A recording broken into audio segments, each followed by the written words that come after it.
Et bienvenue dans cette nouvelle émission. C'est François. Aujourd'hui, nous avons un super invité, c'est Christophe. Alors Christophe, il devait être conférencier à notre séminaire annuel à Montpellier au mois de mai, qui évidemment est décalé pour cause de confinement, crise sanitaire. Alors on ne sait pas quand on va le décaler, mais au mieux, ça sera le dernier trimestre 2020. Et Christophe devait être un conférencier sur un sujet très très intéressant, très pointilleux. Donc je lui ai demandé tout simplement d'intervenir sur la chaîne de podcast pour donner son avis, parce que bon là, il y a tellement de choses à dire en même temps que ça avance très vite. Donc on va faire un petit point sur ce qui pourrait se passer sur différents sujets. Donc on va aborder globalement sur ce que les crises systémiques, les dettes et d'autres sujets. Donc, Christophe, est-ce que tu peux te présenter en 30 secondes?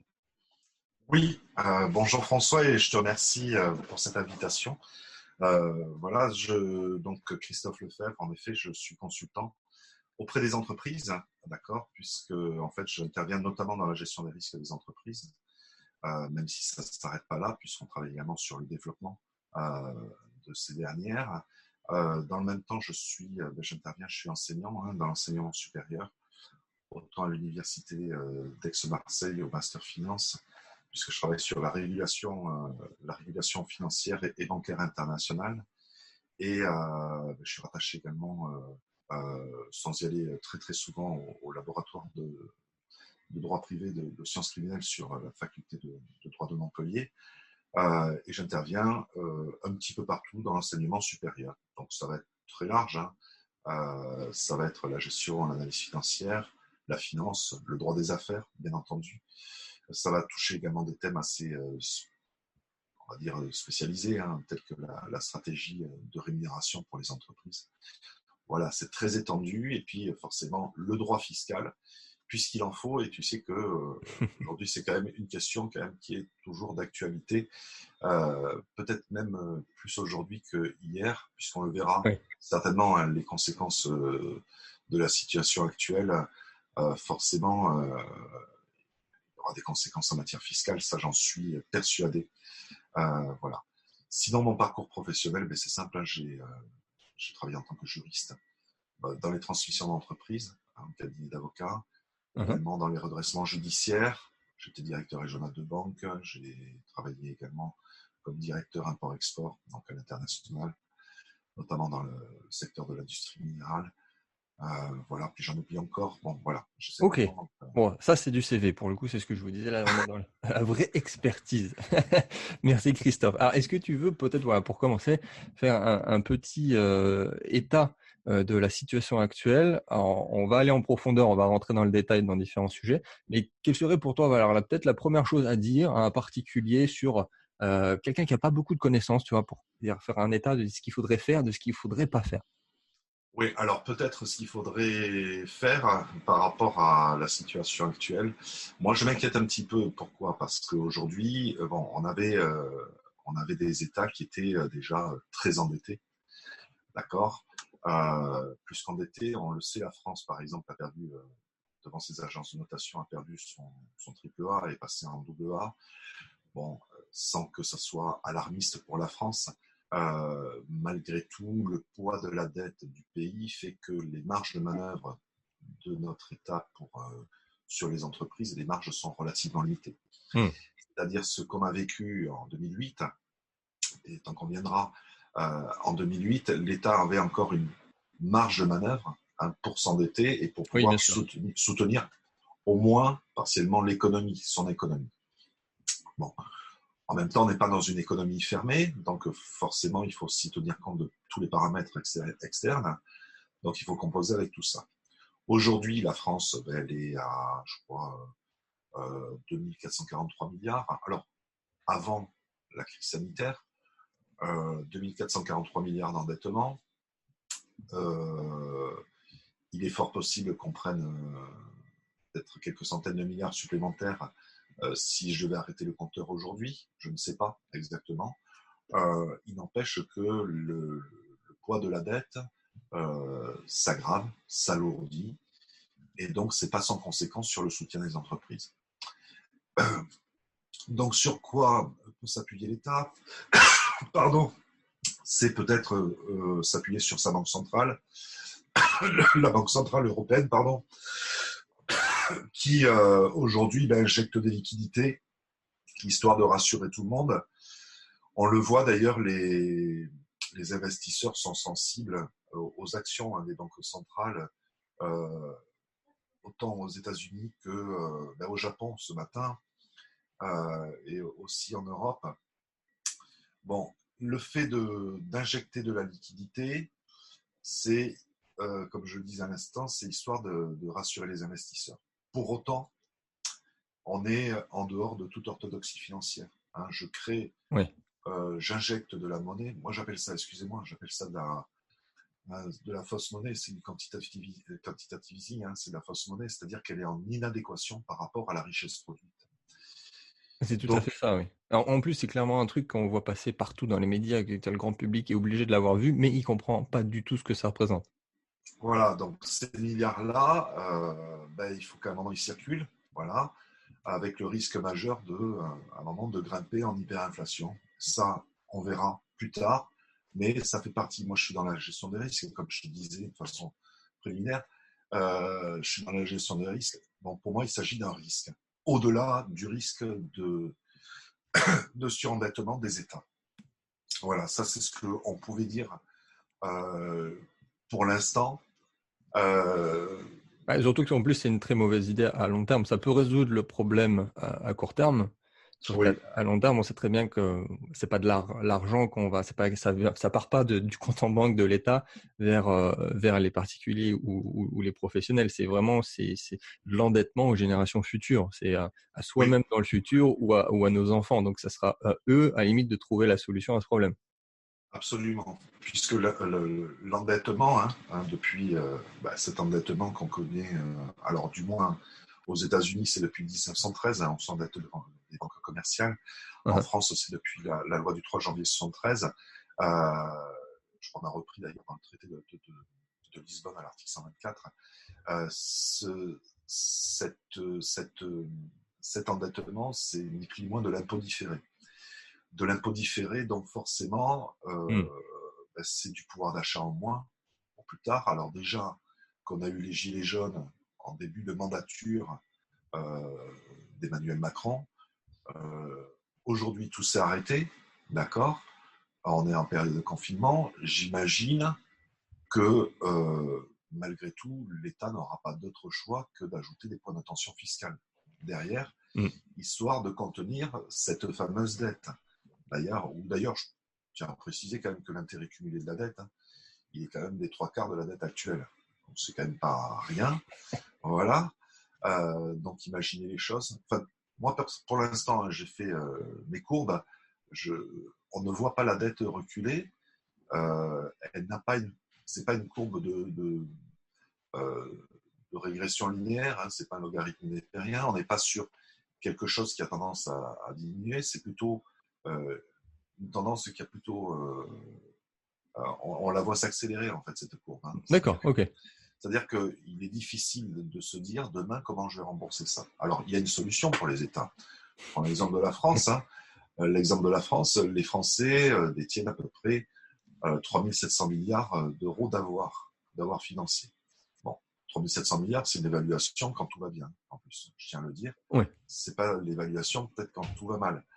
Donc, l'État français peut se dire, demain, d'ailleurs c'est le sens de la loi Sapin, la loi Sapin 2 de mai 2016, c'est de dire, si demain je dois répondre à mes créanciers, il suffit que je tape dans le portefeuille des Français, Ah, tout merci de le simplement. rappeler. Voilà, au passage, voilà, prenons ça au passage, c'est-à-dire que grosso modo, oui, je peux rembourser la dette avec de l'argent qui ne m'appartient pas, Ouais. hein, tout simplement. Alors c'est sûr que ça peut rassurer les créanciers. Euh, Chose que n'avait pas, a priori, la Grèce quand il y a eu ce problème de défaut, puisqu'il faut savoir que les 2 tiers des avoirs grecs avaient disparu. Alors, je ne sais pas dans quel pays, même si j'ai une petite idée. Euh, voilà. Mais bon, il était difficile de pouvoir saisir ces avoirs puisqu'ils n'étaient plus sur le sol grec. Donc, il est possible d'envisager peut-être demain des mesures plus drastiques de la part de l'État pour dire, voilà, il va falloir quand même mobiliser toutes les troupes Est-ce que tu peux rappeler la loi Sapin en 10 secondes pour ceux qui ne sont pas à même de ce que c'était? Je crois que c'était 2016. Ouais, 2016. Mais 2016, en fait, dans les grandes lignes, hein, c'est de dire, ben voilà, si j'ai besoin d'argent, je peux prendre sur les banques, hein, les comptes des particuliers sur les banques, je peux prendre ces avoirs-là, et puis je peux faire la même chose auprès des compagnies d'assurance. Alors, gros problème parce qu'aujourd'hui, comment sortir son argent si on n'a pas envie de se faire saisir l'intégralité, imaginons le pire des cas. Bon, c'est un petit peu mon quotidien, c'est de prévoir le pire. C'est qu'est-ce que je fais si demain je n'ai plus rien en banque, ou si demain mon assurance vie, j'appelle mon assureur et je viens chercher mon argent. Et il me dit déjà tu attends, puisque je suis pas obligé de le faire dans les 5 minutes qui suivent. Hein, légalement, Ouais. ils ont quand même du temps devant eux pour le faire. Entre-temps, tout peut bouger, et puis entre-temps aussi, tout peut être bloqué. Donc, très difficile aujourd'hui de se dire, j'ai n'importe quoi, 100, 200 ou 300 000 euros en assurance vie, voire davantage. Je les ai, oui, potentiellement, si tout va bien. Si tout va bien. Ce qui est d'autant plus tendu, c'est que souvent, enfin ça j'avais fait un petit sondage aussi pour voir, c'est que les personnes qui ont plus de 100 000 ou qui ont plus de 70 000 sur une assurance vie, c'est pas forcément les investisseurs, parce que eux, ils ont investi à droite, à gauche, dans l'immobilier, sur les marchés financiers, enfin bref, c'est plutôt l'épargnant, la personne qui a pas trop de connaissances, ou la grand-mère, le grand-père qui a épargné toute sa vie et qui se retrouve avec 200 000 euros pour la retraite. Donc c'est d'autant plus les personnes qui ont rien de sécuritaire à côté et qui Ouais. pourrait se faire complètement avoir par le système, par cette loi qui est officiellement, qui peut prendre dans les caisses. Ah ben maintenant, c'est une loi, hein, donc ce que je veux dire. Oui, oui. Et c'est que la partie officielle. Après, évidemment, on peut imaginer ce qu'il pourrait faire d'autre. Alors, d'autres risques aussi derrière, dans des risques davantage systémiques, le risque majeur, au-delà de ça, malgré tout, ça serait de voir le défaut d'une banque ou d'une compagnie d'assurance. Hein. Je prends l'exemple de ce qui s'est produit le 24 septembre 2008 hein, avec ben, autant Lehman Brothers c'est que AIG. Que se passe-t-il derrière? Il faut savoir quand même qu'à l'époque, la Société Générale a tremblé hein, quand les types sont descendus du bâtiment d'AIG avec leur carton. La Société Générale qui attendait quand même 20 milliards. Euh, bon, il a fallu quand même que ce soit le Trésor américain qui injecte déjà une première étape 100 milliards à l'intérieur pour pouvoir rembourser déjà les premiers créanciers et pour pouvoir relancer un peu la machine. Bon, ça a été là la première vague. Hein. Bon. Aujourd'hui, est-ce que la France euh, pourrait injecter autant de milliards si une de ces banques ou une de ces compagnies venait à faire défaut pour éviter ce qu'on appelle le risque, le défaut en cascade? Je ne sais pas. Je ne sais pas. Je m'interroge, même si je dis je ne sais pas. J'ai une petite idée quand même sur la Allez, dis-nous réponse. Allez, Oui, dis-nous tout, Christophe. ben, le risque, c'est de ne pas les avoir. On est bien d'accord. Ok. On est bien d'accord. Donc, si on ne les a pas, qu'est-ce qu'on arrive à contenir? Je ne sais pas. On ne contient rien. Hein, d'accord. Donc, le risque systémique, aujourd'hui, on est déjà face à un risque systémique, puisque cette crise sanitaire, c'est un risque. Ouais. D'accord. C'est un risque qui a des conséquences sur l'ensemble du système hein, économique. Euh, Au niveau financier, si une banque venait à faire défaut aujourd'hui, alors ce que j'appelle une banque d'envergure, hein, tu connais l'expression, hein, too big to fail, trop grosse Le fameux, oui. voilà. Euh, Ça veut dire quoi? Ça veut dire que si une de ces banques venait à plier les deux genoux, c'est tout le reste qui risque de trembler. Hein. Euh, alors, bien sûr, on est très fort puisque on est protégé. Euh, on le sait, le comité BAL met toutes les protections qui vont en face. Hein, d'accord. Non, je plaisante. Le comité BAL n'est pas allé très loin, n'est pas allé suffisamment loin euh, pour, je dirais, sécuriser le système bancaire. Je crois qu'il fallait beaucoup plus Bon, loin. ça c'est dit. Voilà, il faut aller beaucoup plus loin. Peut-être pour les personnes qui, c'était en 1974, il y avait une banque allemande, une petite banque allemande, pas si importante que ça, qui avait fait un petit peu trembler ben, les marchés. À New York, je crois que le système interbancaire avait été bloqué pendant plusieurs jours au défaut de cette banque. Et à un moment, on s'est interrogé quand même sur les possibilités de pouvoir consolider la position des banques, Ouais. introduire des ratios prudentiels pour pouvoir éviter que se reproduise ce type de risque. Le risque de défaut d'une banque qui a des conséquences sur le reste de l'économie. Bon, alors, il y a eu ce comité Bâle qui, en 88, a posé déjà les premières règles, en 2004, a posé d'autres règles. On le sait, il y a eu Bâle 3 suite à, en fait, à la crise de Oui. 2008, la crise des subprimes. On s'est aperçu qu'en fait, tout ce qu'on avait vu, tous les ratios qu'on avait mis en place n'étaient pas encore suffisants. D'accord, la preuve, puisque les banques avaient déposé. Et aujourd'hui, bon, je pense qu'il faut aller beaucoup plus loin et dans les risques systémiques, il faut introduire aussi cette possibilité de crise sanitaire qu'on avait déjà, quand même, malgré tout, évoqué à plusieurs reprises, en cas de crise sanitaire de cette envergure. Que fait-on? Aujourd'hui, on s'aperçoit que on fait ce qu'on peut avec les moyens qu'on a. C'est-à-dire que tantôt il ne faut pas de masque, donc voilà, parce que ça tombe bien parce qu'on ne les a pas. Et puis à un moment, on se dit il faut des masques parce on va déconfiner. D'accord? Dans quelles conditions? On verra. Il y a des gens qui savent mieux le faire que nous. Très bel exemple. On verra, mais malgré tout, c'est vrai qu'on ne peut pas avoir une économie à l'arrêt. C'est impossible. Le PIB est en large recul, d'accord, par rapport aux prévisions qu'on avait faites pour 2020. Il est certain que cette crise affecte tout le monde. Donc les projections sont à remettre à plat.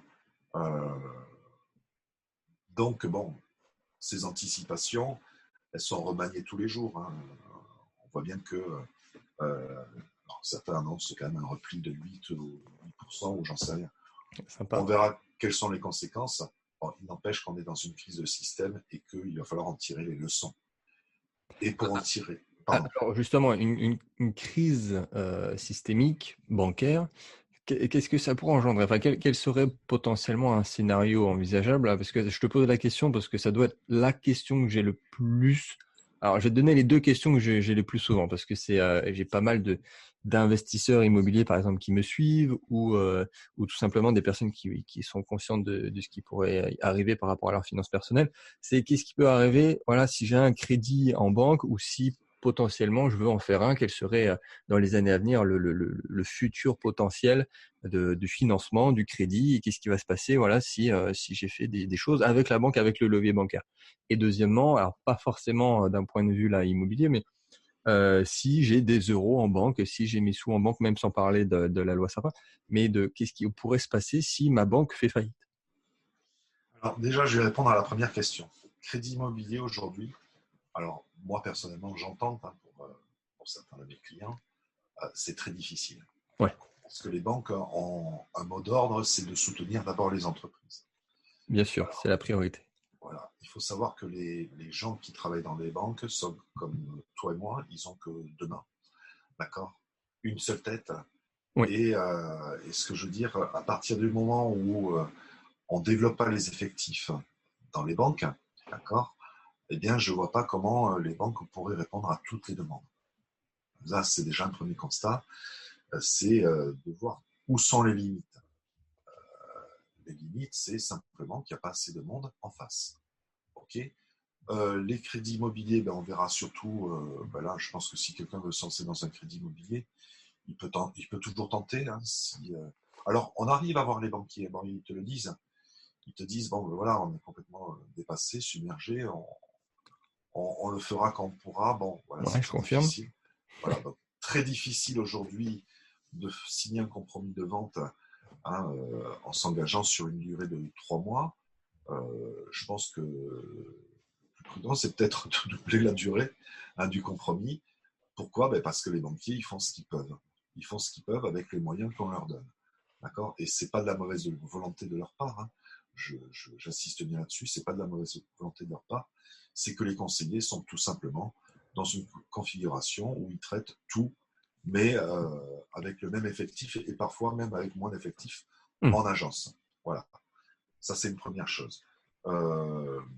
Donc aujourd'hui, voilà, l'énergie, elle est focalisée sur les entreprises, en sachant au passage que toutes les entreprises ne peuvent pas être servies.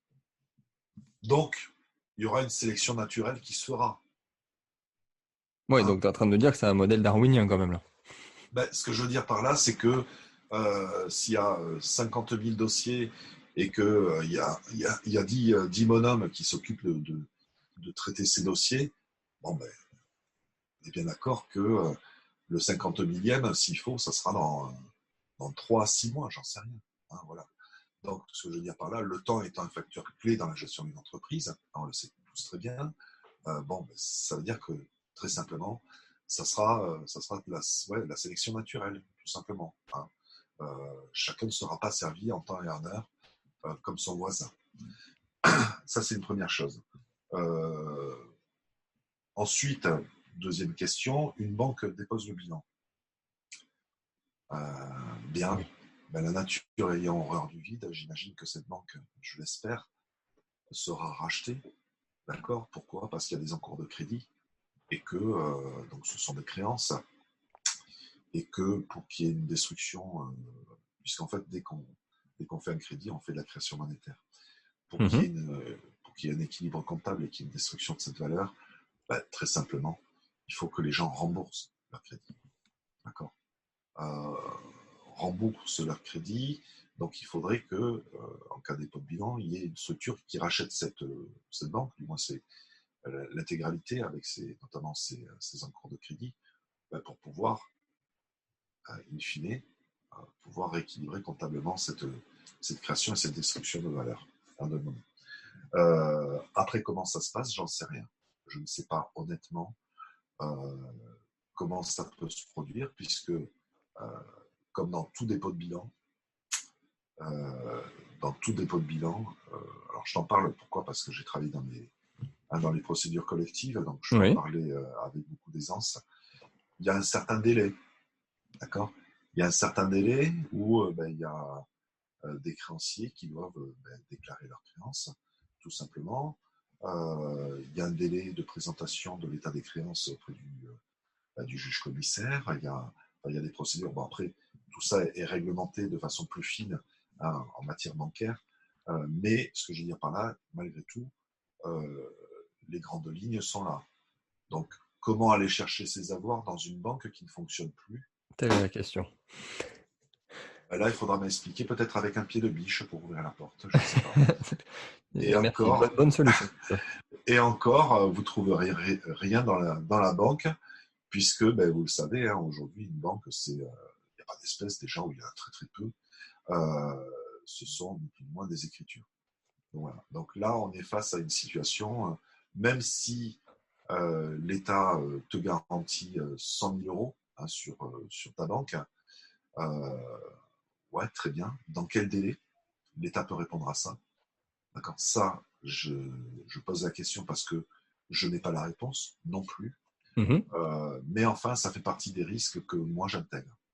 Donc, il y a une recette de grand-mère qui s'appelle ne pas mettre tous les œufs dans le même panier. Oui, voilà, parce que là, on y est. On fait l'état des choses. Maintenant, quelles seraient les solutions? Les solutions, mais c'est la diversification. C'est-à-dire, à un moment, mais quand on perd confiance dans ces institutions ou autres. Alors ça, c'était Voltaire en 1749, une autre parenthèse. Hein. C'était Voltaire, parce que là aussi, on se pose la question sur la valeur de l'euro. Qu'est-ce qu'il disait Voltaire? Il disait que, tout simplement, hein, euh, la valeur d'une monnaie repose sur la confiance du peuple en son gouvernement. Très bien. Et la valeur de cette monnaie reviendra irrémédiablement à sa valeur initiale, à savoir 0. Bon, merci. Voilà, tout simplement. Donc l'euro, c'est pas forcément quelque chose d'aussi liquide que le dollar. On est bien d'accord sur ça. Sa sensibilité sa sensibilité très forte. Euh, bon, donc je refais une parenthèse, mais là aussi il y a un risque aussi sur la valeur de l'euro. Hein. Mais moi, on en reparlera certainement Ouais. peut-être Ouais, à tu, une tu autre sais bien, tu occasion. confirmes tous mes propos, ça me fait plaisir. Voilà, il y a un vrai risque. Il y a un vrai risque sur la valeur de l'euro. Il y a aussi, on peut aller plus loin. Hein. Il y a un vrai risque aussi sur la stabilité de l'Europe à proprement parler. Est-ce que tout le monde va rester dans l'Europe? On verra. Hein.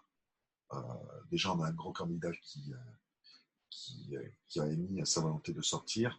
Est-ce qu'on aura d'autres candidats? Puisque, bon, aujourd'hui, on s'aperçoit quand même que l'Europe ne répond pas de façon efficace aux risques de la situation actuelle, par exemple. Hein, Oui, puisque, c'est ça, c'est-à-dire, même sans parler de la monnaie, on voit que le projet initial n'a pas abouti. C'est-à-dire qu'en interne, ça va pas fort. non, exactement. C'est le moins qu'on puisse dire. Donc, pour aller plus loin, ben voilà, donc demain, en cas de défaut d'une banque, moi, ce que je préconise, malgré tout, c'est de diluer le risque. Hein, donc, la vieille recette de grand-mère, ne pas mettre tous les œufs dans le même panier. Faire attention à son assurance vie parce que votre assurance vie, ok, vous l'avez. Est-ce que vous l'avez réellement? Ça, c'est une question que je Mm. vous pose, même si j'ai déjà la réponse.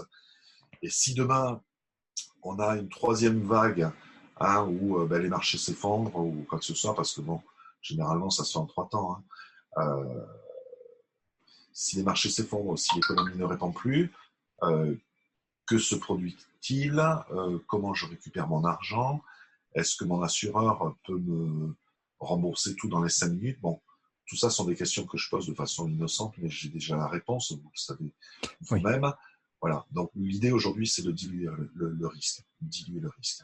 Euh, sortir certainement des montants, hein, histoire de s'assurer une certaine sécurité euh, de la banque. Pareil au niveau de vos avoirs dans une compagnie d'assurance, histoire de diluer. Je ne dis pas de tout sortir, hein.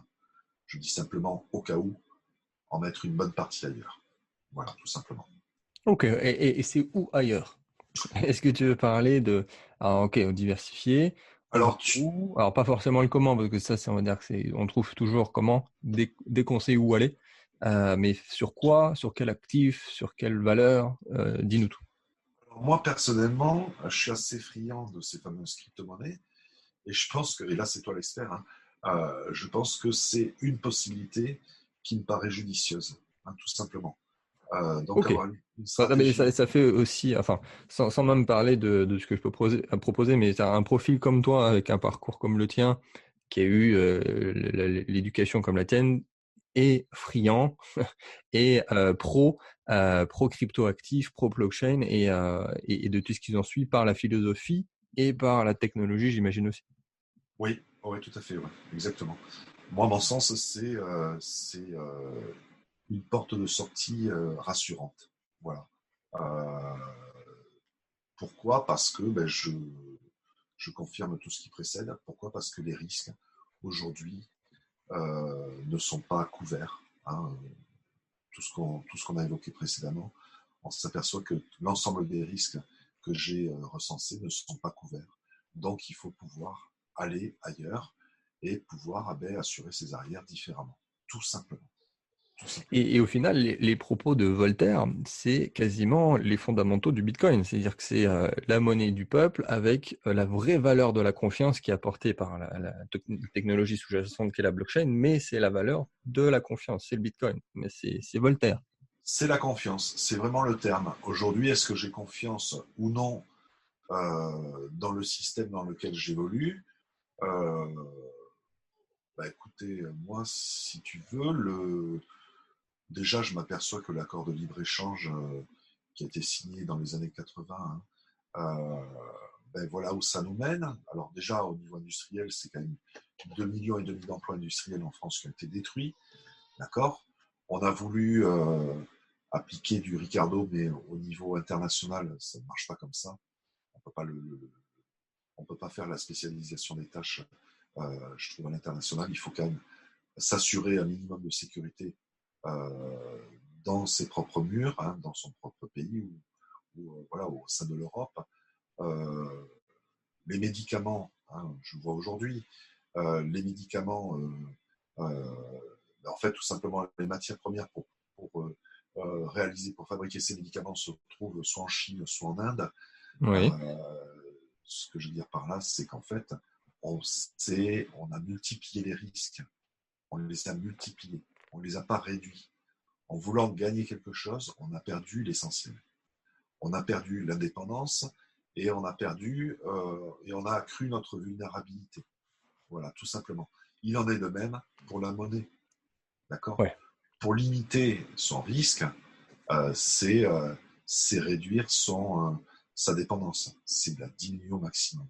Et la crypto-monnaie me paraît être la solution adaptée à la circonstance, tout simplement. Clairement. Et pour ajouter, pour peut-être les plus débutants sur les cryptos, on ne peut pas réimprimer. La planche à billets n'existe pas. Il y a un nombre fini. Donc, on enlève aussi le problème de la planche à billets. Oui, tout à fait. Ouais. Il vaut mieux. Ce qui est important. Ok, donc les cryptos, est-ce que voilà une dernière préconisation peut-être de valeur refuge, mais de diversification? Alors, tu penses peut-être à quoi? À l'or? Alors oui, l'or, après ça, moi je l'aborde, je l'ai déjà abordé plusieurs fois. On peut revenir dessus bien évidemment, mais qu'est-ce que tu ferais toi? Ou alors à la place de quelqu'un qui se dit, ok, bon, on va peut-être sortir un petit peu de la banque, un peu de l'euro, un peu de l'assurance. Je me place sur les cryptos. Je vais voir quoi d'autre. Ben moi, je pensais justement, notamment à l'or ou l'argent, en sachant malgré tout que on ne peut pas acheter de l'or pareil, hein, sans que l'État ne soit pas au courant. Donc, comment acheter de l'or? Parce que le problème, c'est que si demain l'État veut venir saisir l'or ou quoi que ce soit, hein, histoire de renflouer sa dette, j'imagine tout et n'importe quoi, c'est simple, hein, il suffit de regarder qui en détient. Donc, l'idée, elle est où? Ça serait de détenir de l'or, peut-être, du moins un titre qui représente une quantité d'or réelle. Alors, par contre, c'est de l'or réel. Hein, Bien je ne veux sûr. pas parler de cet or papier qu'à un moment, les Anglais nous vendaient tellement qu'on se demandait si c'était pas du blanchiment d'or. Il n'y avait pas un stock. Ouais. Voilà. On veut pas du vent, quoi, c'est ça, c'est ce que Non, on ne veut pas du vent. Pourquoi? Parce D'accord. que le jour où tout le monde vient chercher son or, à un moment, Évidemment, forcément, c'est en même temps.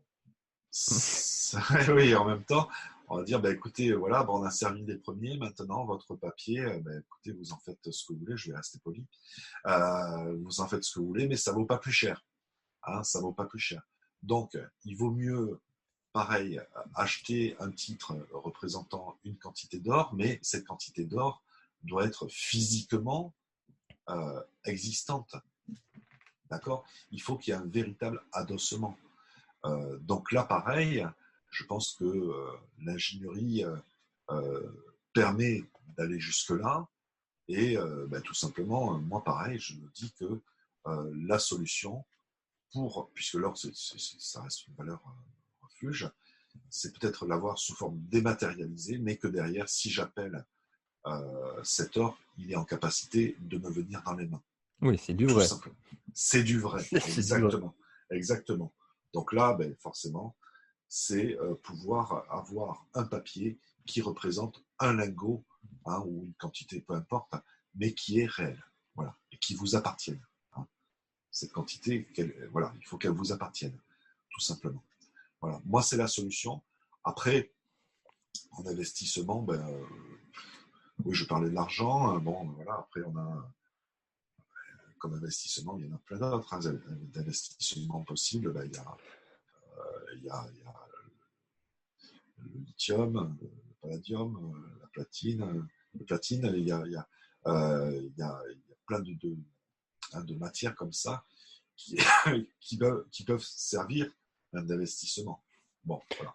Ouais, bon, à la limite, ça, c'est. Ça c'est autre chose, ça c'est autre Ouais, chose. Et voilà. puis sur le plan éthique, je fais quand même à souligner. On pourra faire une autre émission là-dessus. Ouais, Et puis j'ai déjà fait d'autres émissions dessus. ouais, Et il faut aller en profondeur, ça c'est sûr. il y a d'autres valeurs. Bon, après, on voit aussi de voir ce qui est vraiment de première nécessité. Alors, sans parler du papier toilette, mais de pas forcément aller sur des choses qui auraient moins de sens en temps de crise et de vraiment réfléchir et pas se dire que tout va bien et qu'il n'y a rien qui peut se passer, qu'il n'y aura jamais aucun signe noir. Parce que là, effectivement, on le voit très bien. Ouais, ouais.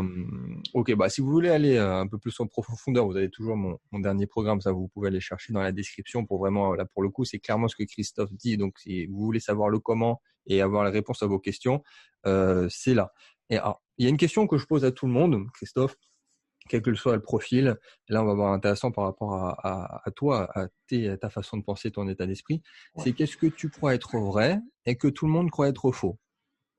Alors, c'est pas évident. Ça demande quelques secondes de réflexion. Mais par rapport à ton expertise, à ce qui se passe actuellement, voilà, peut-être que le grand public croit quelque chose. Et toi, qu'est-ce que tu crois être vrai et que tout le monde croit être faux? De but en blanc, j'ai pas. Ce qu'il y a de vrai, c'est ma confiance en mon analyse. C'est ma confiance en mon analyse, même si elle peut, voilà, l'erreur est humaine. Moi, je suis là pour gérer les risques. Ce qui est vrai, ce sont les risques, d'accord. Euh, ce qui est vrai également, à mon sens, parce que j'ai entendu de tout et n'importe quoi aussi concernant la bourse, c'est maintenant qu'il faut rentrer ou quoi que ce soit. Oui, non. Il me semble que personnellement, c'est fou, c'est faux. Ça, c'est mon intime conviction. Je confirme, c'est Voilà, même complètement faux. Donc, je pense que tous ceux qui préconisent de se placer maintenant, faut fuir, faut pas les écouter. voilà, ce qui est vrai, et là encore, je dirais peut-être certains disent que c'est faux, mais je pense que cette crise peut avoir des conséquences désastreuses à la sortie. Alors, certains sont dans l'excès de l'optimisme, donc diront non, c'est complètement faux. J'espère très honnêtement me tromper, d'accord. Mais quand je vois le niveau d'endettement des États, hein, d'accord, puisque nous on est quand même sur le troisième sur le podium, hein, d'endettement, puisque bah, devant nous il y a les États-Unis et le Japon. Bon, on n'a pas compté la Chine, hein. Je pense qu'ils sont endettés à 300% du PIB. Ce que je vois et ce qui est vrai aussi, c'est que c'est l'endettement mondial aussi, si je prends au niveau global, hein, on est à peu près à 200, je ne me trompe pas, 242% Hmm. du Ouais, mais PIB c'est vraiment une mondial. crise de l'endettement. C'est-à-dire que chaque crise a presque un intitulé. Celle-ci, c'est la récession. Là, c'est l'immobilier. Là, c'est vraiment la crise de l'endettement, de chaque dette. C'est-à-dire la crise des possibilités. Oui. Lorsqu'on n'a pas d'endettement, les possibilités sont là. Je prends l'exemple d'une entreprise. Elle n'a pas d'endettement, mais elle a cette possibilité, c'est de pouvoir s'endetter pour pouvoir rebondir. Là, c'est la crise des possibilités. C'est-à-dire qu'en fait, on est tellement endetté que nos possibilités se réduisent à peau de chagrin. Parce que, quelles que soient les nouvelles dispositions qu'on va prendre, hein, ça va forcément encore aggraver cette dette. D'accord. Jusqu'au point où on va dire, même si j'ai déjà la réponse depuis de nombreuses années, jusqu'au point où on va se dire, oui, mais cette dette, est-ce qu'un jour on va la rembourser? Est-ce que les États vont la rembourser, cette dette? Bon, après, il y a des scénarios et certaines personnes qui préconisent d'annuler les dettes de tout le monde au même moment, comme ça on repart de plus belle. Et vu que tout le monde est endetté, voilà, c'est comme au sein d'une même famille. Si tout le monde doit 1 000 € à tout le monde, au final, c'est comme si personne ne devait rien à personne. Et on repart de plus belle. Bon, après, ça pose aussi d'autres problèmes purement économiques, écologiques, parce que du coup, on repart Surtout comme... écologique, hein. Et Surtout écologique, hein. Je pense oui, qu'il faut oui, être très très on repart comme conscient. jamais dans une course effrénée à la croissance sans réflexion. Donc, c'est un autre problème, Oui, c'est notre problème. Mais plus important, j'insiste ça, c'est bien, clair. à mon sens, plus important, oui, c'est le problème, c'est l'enjeu écologique. Ben, quand on injecte encore plus d'argent ou quoi que ce soit, on accélère le temps, d'accord, mais on n'accélère pas la capacité de la planète à absorber tous nos rejets. Donc là, il faut être quand même très fin Hmm. et se dire probablement que cette crise, c'est l'occasion rêvée pour repenser notre modèle. Ouais. D'accord. Alors certes, aujourd'hui on dématérialise beaucoup, les serveurs laissent une empreinte carbone. Très bien, dans ces conditions, progressivement, abandonnons le charbon, hein, l'énergie de 1800 et quelques, hein, le charbon et certainement aussi le pétrole, mais là aussi il y aurait peut-être aussi beaucoup de choses à dire sur le pétrole, surtout actuellement. Euh, voilà. Mais je pense qu'il y a un véritable enjeu. Ce que je ne vois pas de négatif, c'est en revanche, voilà, toutes les possibilités qui s'offrent à nous. Euh, aussi, hein, d'investir euh, sur des supports qui croient justement à peut-être à une nouvelle organisation de la société. Exactement. Voilà, une nouvelle production, quelque chose de beaucoup plus éthique, plus propre. Tout à l'heure, je n'ai pas parlé quand je parlais des matières premières ou autres. Je parlais du blé. C'est sûr qu'on peut spéculer sur du blé. Lorsqu'on voit qu'on spécule sur du blé, ce qu'on ne voit pas derrière, c'est que ça peut générer des famines colossales. Je crois que c'était, je ne sais plus en quelle année, on avait eu 185 000 morts en Afrique parce que des gens s'étaient fait plaisir en spéculant sur cette valeur-là. Bon, je pense qu'il faut arrêter de déconner à un moment. Il faut regarder les choses en face. Hein. Lorsqu'il s'agit de la vie de personnes, on ne peut pas jouer. Donc, je pense qu'il faut repenser le modèle. Ok, il faut repenser le modèle de telle façon à ce que tout le monde puisse en profiter. Et en premier lieu, c'est d'abord notre planète. Parce que celle-là, malheureusement, hein, on n'a pas de plan B pour l'instant. Donc, on doit être suffisamment intelligent. Euh, c'est ce qui est donné à l'homme. Hein. C'est son intelligence, c'est pas sa force. Hein. C'est face à l'animal. C'est forcément son intelligence qui doit faire la différence. Ouais. Donc, usons de ça, peut-être même à l'excès, d'accord, pour trouver Après, le bon équilibre. c'est une question très, très, très alors passionnante, mais aussi très compliquée parce que le système est tellement particulier, parce que c'est cyclique aussi. C'est-à-dire que si tu dis ça à une personne lambda, elle va d'abord réfléchir ce qui est normal à elle-même, enfin en tout cas son cercle proche, à sa famille, c'est-à-dire nourrir ses enfants, avoir un toit sur la tête. Et il y a ce paradoxe vraiment violent entre est-ce que je dois continuer à être dans une croissance pour moi, pour avoir un salaire, pour produire et vivre, ou effectivement penser de façon plus large, parce que du coup, on ferait partie du système et on va s'endetter et on va travailler pour une entreprise pour laquelle on n'est pas aligné, mais on n'a pas le choix, et ainsi de suite. Donc, c'est vraiment le serpent qui se mord la queue. Et alors, sans parler de macro, là, c'est limite micro de nous, de l'état d'esprit qu'on a par rapport à ça. Oui, oui, oui, oui, oui, bien sûr. On a 8 milliards d'habitants. Est-ce qu'il y aura du boulot pour tout le monde? Je ne sais pas. Je ne sais pas. Moi, je pense à un moment à certaines choses. Je pense que le même bonhomme qui avait prévu une croissance à l'infini avait dit aussi en 1963, je fais allusion à Milton Friedman, avait dit quand même en 1963 la possibilité justement de verser l'équivalent hein, de ce qu'on a vu lors de la dernière campagne, le versement d'un salaire Mmh, mmh. de revenu universel. Je pense il faut repenser les choses de façon à ce que tout le monde soit gagnant, hein, qu'il n'y en a pas un plus que les autres, euh, sans sans pour autant gommer le mérite ou quoi que ce soit, parce que je pense que voilà. Mais il y a quand même là on est face à une situation qui nous donne l'opportunité. Alors c'est malheureusement c'est quasiment par la force, hein, c'est cool Mmh. parce qu'il faut qu'on ait un virus pour qu'on entre guillemets il faut avoir un flingue sur la tempe pour réfléchir. Oui. Mais nous donner l'opportunité de repenser les choses. Voilà. Je dis souvent, on n'est pas propriétaire de notre terre, on est locataire de la terre de nos enfants. Donc c'est aussi l'occasion de penser à eux aujourd'hui. Très bien. C'était un beau mot de la fin. Est-ce que tu veux rajouter quelque chose pour conclure cette superbe émission? Non, simplement je reviens sur la diversification. Je pense qu'il faut diversifier. Diversifier, ne pas mettre les œufs dans le même panier. Voilà, c'est très simple hein, en fait, hein, c'est une recette de grand-mère. Aujourd'hui, regardez les choses en face. Moi, je fais de la gestion du risque. Regardez les choses en face. Là, vous êtes face à un risque majeur Mmh. avec des risques multiples derrière. Euh, bon, voilà. Après, ne pas forcément tout laisser, hein, laisser toutes les clés entre les mains des banques aussi. Il ne faut pas oublier que Mmh. autant Napoléon en 1802 que comment il s'appelle Lincoln en 1865, vous avez averti l'un des risques de donner tous les pouvoirs, les pleins pouvoirs aux banques. Aujourd'hui, je pense qu'il faut être conscient d'une chose, c'est que lorsqu'on laisse euh, des institutions faire, eh bien, on voit le résultat. 2008, c'est un exemple. On ne sait pas ce qui passera demain. J'espère qu'on a tiré les leçons de la crise de 2008. Je n'en suis pas sûr, puisque Ouais. tout simplement, on a liquidé leur subprime depuis 2015. Les banques ont trouvé toujours un petit passage pour pouvoir cloner la même chose sans l'appeler sous le même nom. Je ne sais pas quel est l'état des lieux au niveau des banques. Euh, je, on verra d'ici quelques mois ce que ça donnera. Bon,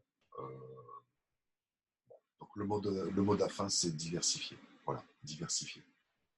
Eh bien, merci beaucoup, Christophe. Avec grand plaisir. Si vous avez la moindre question, soit à moi, soit à Christophe dans les commentaires par mail. Si vous voulez contacter Christophe, vous faites des petites recherches ou envoyez-moi un petit message, je pourrai vous transmettre. Alors même si je crois certainement que Christophe a beaucoup de travail en ce moment, si je me trompe pas, il se couche tous les soirs à 4 heures du matin, il ne dort plus, donc ça va être un petit peu compliqué. C'est très difficile. Ces derniers temps, je reconnais, c'est très difficile. En même temps, il est très difficile aussi tout simplement, de ne pas répondre aux demandes. Ah ben c'est ça. Voilà, bon, je veux dire, ça fait partie. Donc en effet, ouais, ces derniers temps, c'est un petit peu tendu. Après, bon, c'est la mauvaise pilule à passer. J'espère qu'on arrivera à la normale très prochainement. On verra. Affaire à suivre, puisqu'on n'a pas de boule de cristal. C'est wait and see et on ne sait jamais si vous avez des questions pour Christophe dans les mois qui viennent. Et encore merci Christophe et on se dit à très vite pour une prochaine émission.